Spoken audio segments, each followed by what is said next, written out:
Nous sommes le jeudi 21 septembre 2017, vous ne regardez plus vraiment la télévision. Bienvenue au Festival mondial des théâtres de marionnettes. Dans le Radplay marioscopique du jour, nous allons à la rencontre de Renaud Herbin, directeur du CDN de Strasbourg et artiste fil rouge du Festival mondial des théâtres de marionnettes 2017. Radplay marioscopique, Radplay marioscopique, Radplay marioscopique. Renaud Herbin, bonjour. Bonjour. Alors Renaud, vous êtes marionnettiste. Vous avez longtemps co-dirigé la compagnie du Laou Théâtre à Rennes. Et depuis 2012, vous êtes directeur du TJP à Strasbourg, où vous développez le concept du quoi, le corps, objet, image. Alors Renaud, c'est quoi le quoi?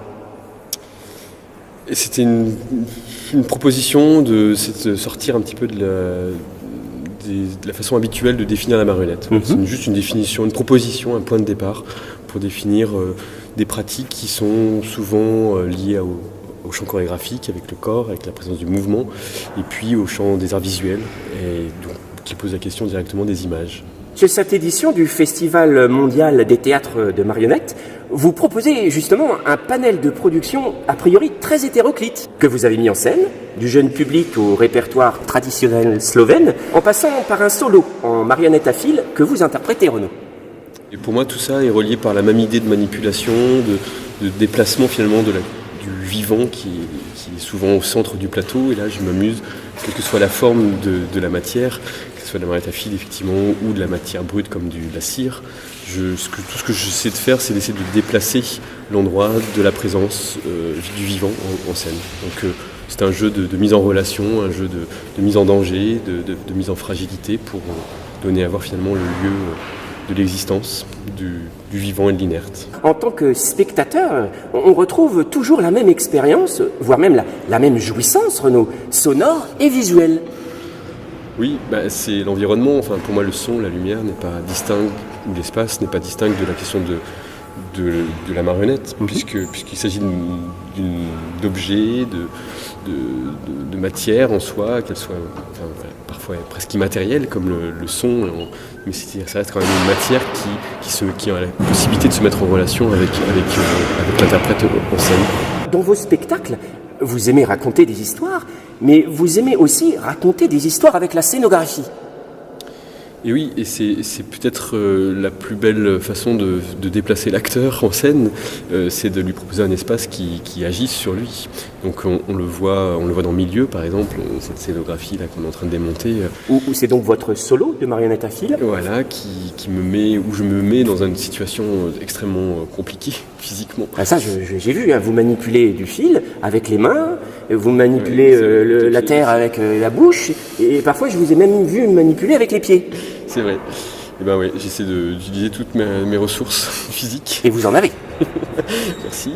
Et tout ça dans un espace très exigu qui fait 60 cm de haut, donc voilà, et perché effectivement à 3,40 m du sol, face à un gouffre d'1,20 m de diamètre. Donc là, je suis vraiment moi-même voilà, très en fragilité et en fébrilité comme ça, et je ne suis surtout pas en surpuissance. Certes, je surplombe la marionnette, mais je ne la maîtrise pas totalement. C'est elle qui me manipule. Que ce soit OpenSea Hall ou Milieu, c'est deux dispositifs, deux histoires qui sont radicalement différentes, et elles n'ont pas du tout le même processus, mais pour les deux, j'ai trouvé intéressant de poser la question de la situation, d'où est-ce qu'on regarde la marionnette, en l'occurrence, dans les deux cas, ce sont des marionnettes à fil, et de pouvoir tourner autour, de pouvoir laisser la possibilité au spectateur de choisir sa position, son point de vue, de prendre position réellement, spatialement, mais aussi par rapport à ce qui se passe au centre de la scène. Et dans les deux cas, c'est donner aussi à voir l'objet le centre qui est la marionnette, mais aussi tout ce qu'il y a autour. Sur Wax, c'est une création jeune public où vous travaillez avec de la cire. Alors, une petite précision, moi, effectivement, ça s'adresse à un public très jeune, mais pas que. Et donc, c'est un spectacle vraiment tout public à partir de 3 ans. C'est comme ça que j'aime le définir, parce que je trouve qu'un adulte doit pouvoir aussi trouver son compte. Et effectivement, sur ce projet-là, le point de départ, c'était la matière cire, dans tous ses états, de la cire liquide, chaude, à sa capacité de prendre, de se saisir et de devenir effectivement une forme, voire se ramollir. Et voilà. Donc on a traversé un petit peu les états de la matière et on a joué avec l'interprète à transposer finalement ces états-là sur des états humains et de voir qu'est-ce que cette matière-là pouvait nous enseigner sur nous-mêmes. Et du coup, on arrive à une forme à la fois poétique, mais aussi très clownesque. J'aime bien faire des pièces qui sont dans un temps où le temps, en tout cas, s'étire, où le temps se suspend.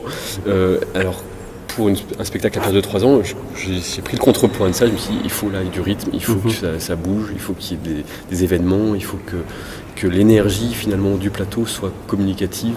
Et donc, le clown, alors on ne fait pas du clown dans les règles de l'art, mais en tout cas l'énergie du jeu comme ça très investi, presque burlesque, est apparu, a fait sa place tout seul. Sur cette édition du Festival mondial des théâtres de marionnettes, vous êtes invité en tant qu'artiste fil rouge. Ça veut dire quoi, artiste fil rouge, Renaud Herbin? C'est-à-dire qu'on est cousu de fil rouge. Waouh. Eh oui, Ah oui. moi aussi. Et du coup, on essaie peut-être de tisser quelque chose. Alors c'est très libre en fait. Anne-Françoise Cabanis qui m'a invité, elle n'avait pas d'idée derrière. Anne-Françoise qui est donc la directrice artistique du Festival mondial des théâtres de marionnettes. Tout à fait, elle m'a invité et elle m'a proposé une place qu'on a définie ensemble. Voilà. Et donc je lui ai proposé les 3 spectacles que j'avais déjà créés et cette création, mais avec les Slovènes, Open the Hall, est apparue, a été presque une réponse, enfin une envie de ma part d'investir un peu plus qu'avec ce que j'avais déjà fait, de prendre le risque d'une création mondiale, un festival mondial. Je me suis dit que ça sonne bien. Eh bien, merci Renaud Herbin pour toutes ces précisions. Merci à vous, Raoul. Je vous souhaite une bonne fin de festival. C'était Raoul Lala, en direct de l'église Saint-Rémy pour le Festival mondial des théâtres de marionnettes.